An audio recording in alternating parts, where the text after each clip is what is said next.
ఇందిరమ్మ ఇండ్ల కోసం మహాధర్ణ, మాన్కొండూరులో దద్దరిల్లిన బీఆర్ఎస్ నాయకుల ఆందోళన. వీళ్ళ బతుకంతా ఈ కాంగ్రెస్ పథకాలు అందరికీ చేరాలని చేసేటువంటి పోరాటమే తప్ప ఇంకోటి అయితే కాదు. కానీ ఏది ఏమైనా ఈ క్రమంలో ముఖ్యమంత్రి రేవంత్ రెడ్డి అన్నకు మనం అందరం తెలంగాణ ప్రజలందరం ధన్యవాదాలు తెలియజేయాలి. ఎందుకంటే ఒకప్పుడు ఇదంతా ఈ పింక్ కలర్ బాచి ఊర్లల్లో దోసుకోండు, ఏదో ఆ లోకల్ లీడర్ దగ్గరనో లేకపోతే ఆ ఎమ్మెల్యే దగ్గరనో చెంచాగిరి చేసుకోండు.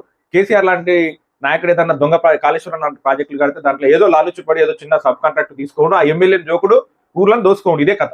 ఊర్లల్లో పని పింక్ కండవాలు వేసుకున్నాడు ఎవడన్నా ఉన్నాడు అంటే పని పాట లేకుండా ఊర్లు ఎట్లా దోసుకుందాం అనేటోడే, వేరేటోడు ఇవ్వలేడు ఈ 10 ఏళ్లలో.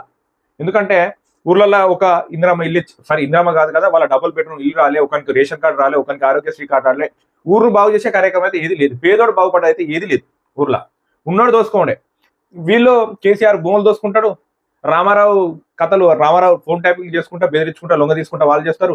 కవితమ్మ ఇంటర్మీడియట్ దందా చేసి పాప నారాయణ శ్రీ చైతన్యాల దగ్గర యాప్లు పెట్టుకుని ఆమె దోసుకుంటది.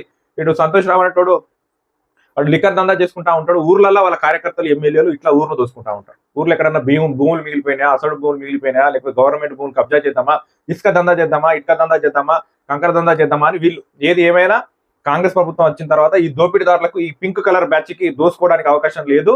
వాళ్ళు పైగా ఇందిరమ్మ ఇల్లు రావాలని చెప్పేసి ఈ రోజు రోడ్ల మీద తీసుకొచ్చినటువంటి పరిస్థితి వచ్చిందంటే దానికి కారణం రేవంత్ అన్న. తెలంగాణ ప్రజానికం అందరూ మెచ్చుకోవాల్సింది ఏంటంటే ఇట్లాంటి పందొంగలను, ఇట్లాంటి దోపిడీదారులను ఈ రోజు ప్రజల కోసం రోడ్ల మీదకి వచ్చి ఉద్యమాలు చేసే పరిస్థితి తీసుకొచ్చిందంటే ఆ క్రెడిట్ అంతా రేవంత్ అన్నకి ఇవ్వాల్సిందే.